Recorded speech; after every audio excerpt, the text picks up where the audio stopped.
This is how the richest black women in Miami live, and their spending habits would drive you crazy. We're talking a rapper who won't let her husband spend $1 without her approval, a cosmetics mogul who parks matching neon Lamborghinis in her driveway, and a tennis icon who turned her racket into a venture capital firm with 14 unicorn companies under her portfolio. Let's get into it. Number 8. Amara La Negra. Let's kick things off with a woman who did something most people only talk about. She named her twin daughters Su Majestad and Su Alteza, which literally translate to Your Majesty and Your Highness, and then she went out and built them a real estate empire to match the names. You genuinely cannot make this up. Diana Danelis de los Santos, the world knows her as Amara La Negra, grew up in Miami to Dominican immigrant parents and exploded into the spotlight as the breakout star of VH1's Love and Hip Hop Miami. Her net worth sits somewhere between $2 and $5 million right now, which makes her the smallest number on this entire list. But trust me, you want to watch this one closely because she is moving completely differently from most people at her level. The moment her Love and Hip Hop episode aired, BMG Music came knocking, and she signed a multi-album deal before the premiere weekend was even over. That kind of instant traction tells you the star power is real. But here's what actually makes Amara fascinating. She didn't just ride the entertainment wave like everyone expected. In the middle of the pandemic, she pivoted straight into real estate development and started building Amara Residences, a luxury condo complex over in the Dominican Republic. We're talking 42 high-end apartments, 12 penthouses, the whole thing. She refused to sit around waiting for generational wealth to magically appear. She went and built the kind of asset she can pass straight down to those two little princesses. On top of all that, she commands speaking fees between $30,000 and $50,000 a pop, hosts on BET and Univision, and has become one of the loudest, proudest voices for Afro-Latina representation in the mainstream. So no, she's not the richest woman here. But the foundation this single mother is quietly pouring? That's the stuff real dynasties get built on. Amara is planting seeds for a fortune that's still growing. Our next woman already hit the jackpot, and she did it in the most unexpected way imaginable, with a microphone and a podcast nobody saw coming. Number 7. Young Miami. Caresha Brownlee, better known as Young Miami, is the kind of person who makes you seriously question what you've been doing with your Thursday afternoons. Her net worth is estimated between $5 and $10 million, and the way she built it is a masterclass in reading the moment.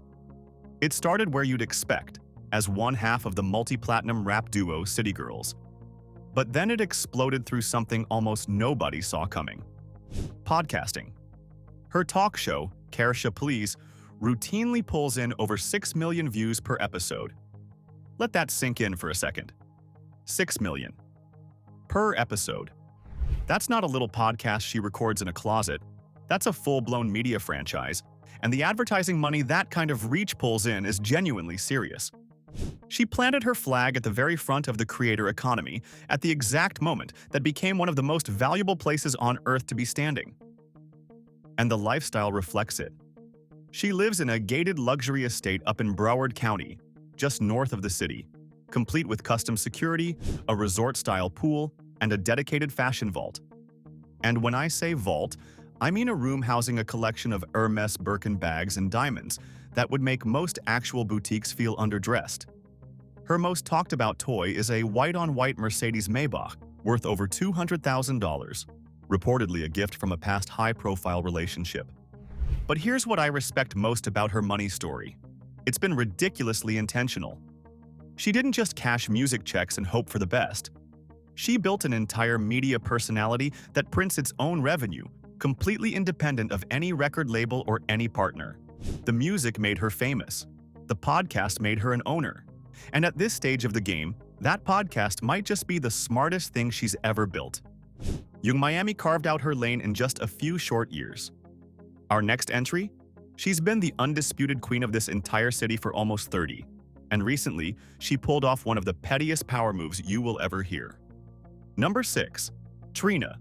If you know anything about Miami, you know that Trina isn't just a rapper. She's a living institution. Katrina Laverne Taylor, the Queen of Miami, and she has earned every single syllable of that crown, sits on a net worth estimated between $6 and $8 million, built over nearly 30 years of grinding in one of the most brutal, fickle industries on the planet. And here's the part people sleep on. She's been doing everything at once for decades, releasing music, collecting royalties, running her own imprint, and hosting morning radio on Miami's biggest urban station, all simultaneously.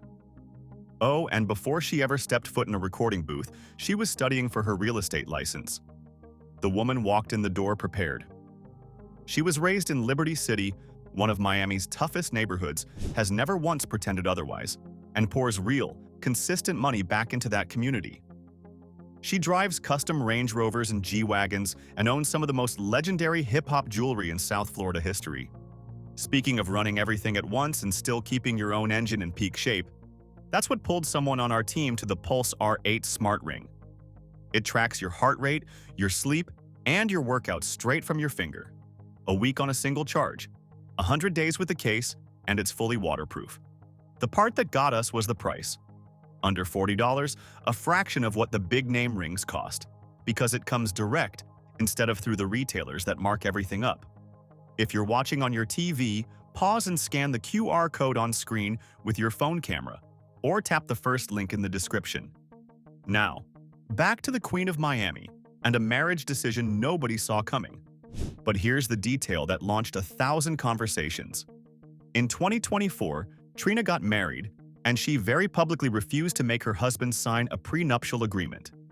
Now, before anyone could even clutch their pearls, she explained exactly why.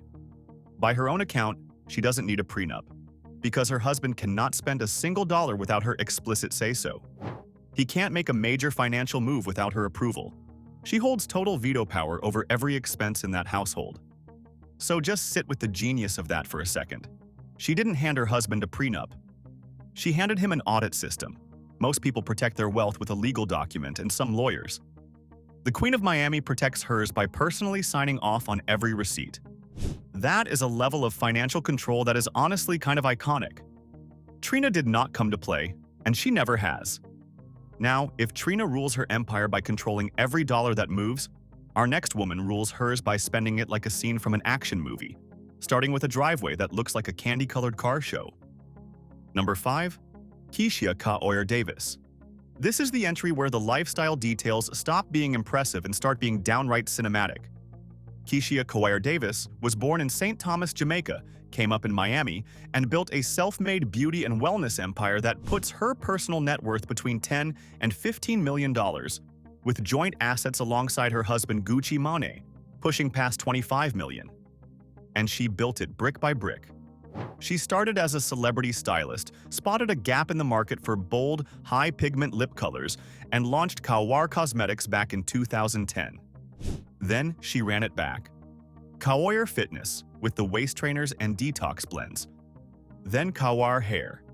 3 separate brands, all built from absolutely nothing, all still growing today. The family home is a custom-built, stark white mega mansion in Southwest Ranches, estimated at around $20 million. And parked right out front, arranged in coordinated neon colors, is a fleet of hypercars. We're talking matching electric green, hot pink, and safety orange Lamborghinis, plus Rolls-Royce Cullinans and custom SUVs. That is not a car collection. That is a fully coordinated art installation sitting in a driveway.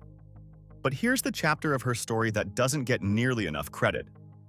When Gucci Mane went away to federal prison for 3 years, Keisha ran the entire operation.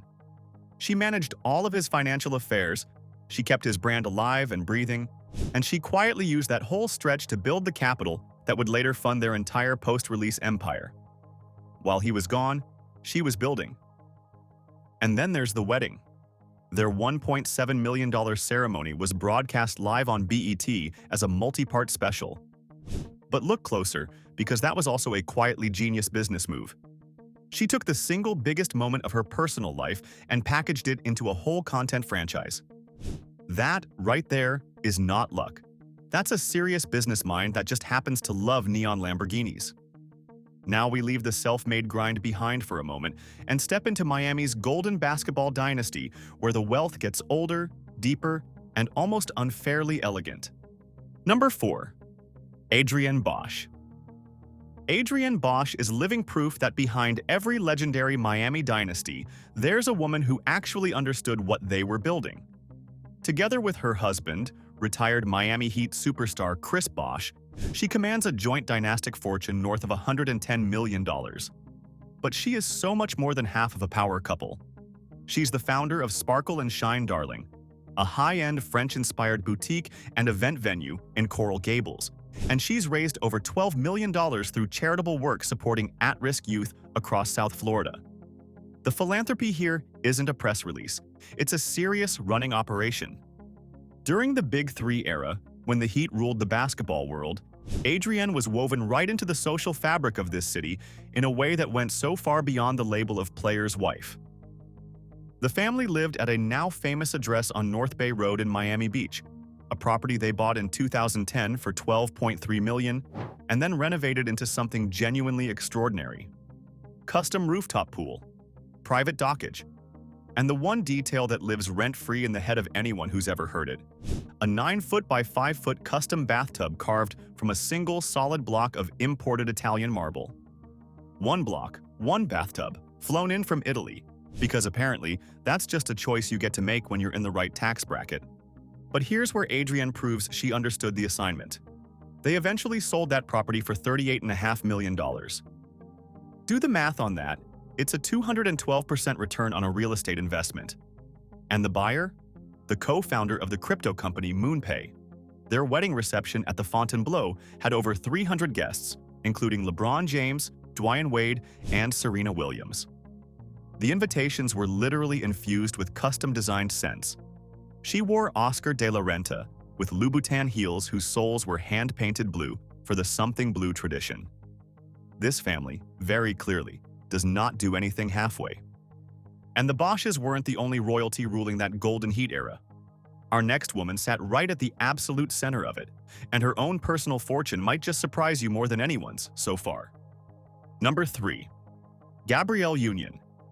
Gabrielle Union's Miami chapter is easily one of the most layered on this entire list because she was a genuine cultural cornerstone of this city for over a decade, and she left behind a financial footprint to match. Her personal, self-made fortune sits at around $40 million. But combine that with her husband Dwyane Wade's athletic and business empire, and the dynastic picture blows past $210 million. And notice I keep saying self-made, because she earned every bit of that $40 million herself. She's a Hollywood actress, a New York Times best-selling author, and a sharp entrepreneur behind Flawless by Gabrielle Union, a hair care line built specifically for textured hair, plus Proudly, a sustainable baby care brand. Her production company develops diverse content for the major streamers. Multiple income streams, every single one controlled by her, all quietly compounding in the background while she's on your screen. Then there's the real estate, and this is the kind of listing people screenshot and send to their group chat. The family owned a private, gated, 12,000 square foot bayfront estate with custom Spanish meets East Coast architecture, 6 bedrooms, 11 bathrooms, and 165 feet of prime bay frontage.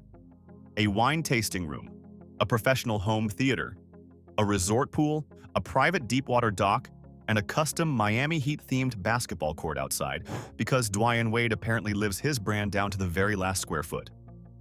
They bought that place for $10.6 million in 2010 and sold it in 2021 for $22 million. That's over 100% appreciation again. By the time they finally left Miami, the Wades had cemented themselves as one of the most socially connected, culturally significant power couples this city has ever produced. Their personal circle included the Bosches, LeBron James, and Serena Williams. That's not a friend group. That's a dinner party that needs its own security detail. But here's the thing about that circle. Our next 2 women didn't marry into their fortunes, and they didn't build them in entertainment. They built them with their own 2 hands, on a tennis court. And they just happen to be sisters. Number 2. Venus Williams. Venus Williams is the living definition of what happens when once-in-a-generation talent collides with the kind of cold business discipline that most people in any field never develop. Her self-made net worth tops $95 million. Not joint, not dynastic. Self-made, every dollar. And yes, plenty of it came from tennis prize money, but the majority of that number was built off the court, in the business empire she constructed right alongside the sport. She's the founder and CEO of V-Star Interiors, a full-service commercial and residential interior design firm she launched back in 2002. And here's the detail that instantly separates this from some celebrity vanity project. Venus actually holds a real degree in interior design. She didn't just slap her name on a company. She got the credentials, built the firm, and runs it as a genuine, serious business, with a portfolio of luxury condos, polo clubhouses, and high-end penthouses all across South Florida. But the showstopper on her resume is this. Alongside her sister Serena, Venus became a co-owner of the NFL's Miami Dolphins in 2009. Two black women, the first ever to hold an ownership stake in an NFL franchise. And here's the part nobody pauses on. Long enough, they did it while both of them were still actively competing at the absolute highest level of professional tennis. Think about the sheer mental bandwidth that takes. Winning Grand Slams and co-owning a football team at the same time. That's not a side hustle. That's history. These days, she lives in Jupiter, Florida, in a sleek waterfront estate designed by her own firm, Naturally.